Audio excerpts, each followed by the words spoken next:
Needed this. All right, so that second bed took like no time at all to get all taken apart, disassembled. The good news with that was that it was really fast. The bad side to that is that the reason why it was so fast is because all the wood had essentially kind of just broken down and decomposed.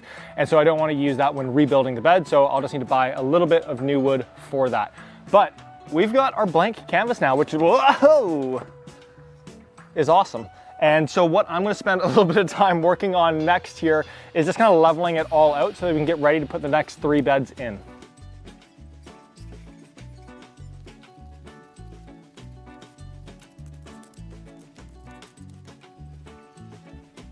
Like they say, build it nice or build it twice. Alrighty, so the space is all set. I have leveled it all out. I'll make some micro adjustments once we put the beds down, but we're in a really good position for end of Saturday here. It's been a big day, so we're gonna wrap up there for right now, but everything is pretty much set for us to begin assembling tomorrow morning.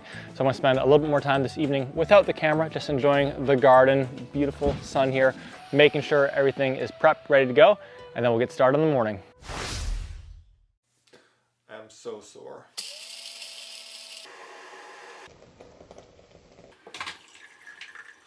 So we are here Sunday morning, all set, ready to go, and we're getting straight into it. So I want to begin assembling these beds. And so I've got all the wood cut down, and it's really just a matter of reassembling it at this point. And so to fit the 3 beds in, the width that we're going to go with is 3 feet, and then we're going to keep them 8 feet in length.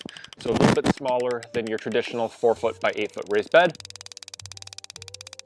I hate nails so much. Switching to screws.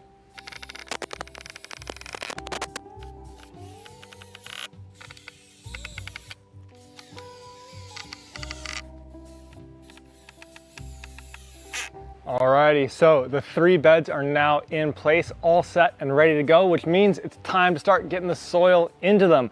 And so the first bed that I'm going to start with on this is just the Charles Dowding, no dig, no till, 100% compost bed. So all that I'm effectively doing here is just popping that compost directly back into this bed. And now the only thing that I've done with this since yesterday evening was sifted out all the larger roots that were in there previously, just so it's nice and clean. Alrighty, first bed is done, and that brings us on to bed number 2. And for this bed, this is where we're going to do our soil or container blend and mixture. And so the mixture that I'm going to go with is going to be 3 parts compost, 1 part vermiculite. The reason why I'm curious to try this one out is because it's kind of my personal favorite blend at the moment here.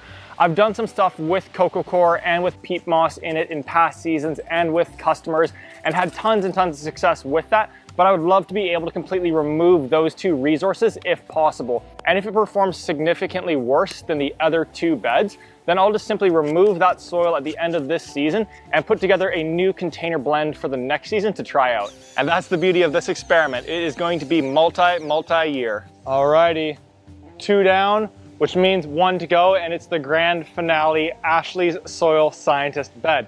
I'm gonna take a quick lunch break and then we're gonna get to it.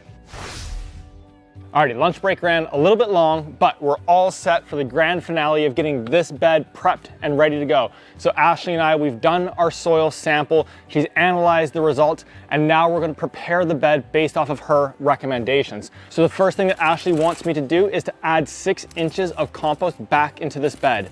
And so I've got all the compost just set aside from yesterday. All that I'm doing is bringing it right back over, but only putting 6 inches worth of it back in. Next up is applying the elemental sulfur. Now, I probably should be wearing gloves, but I don't own a pair of garden gloves.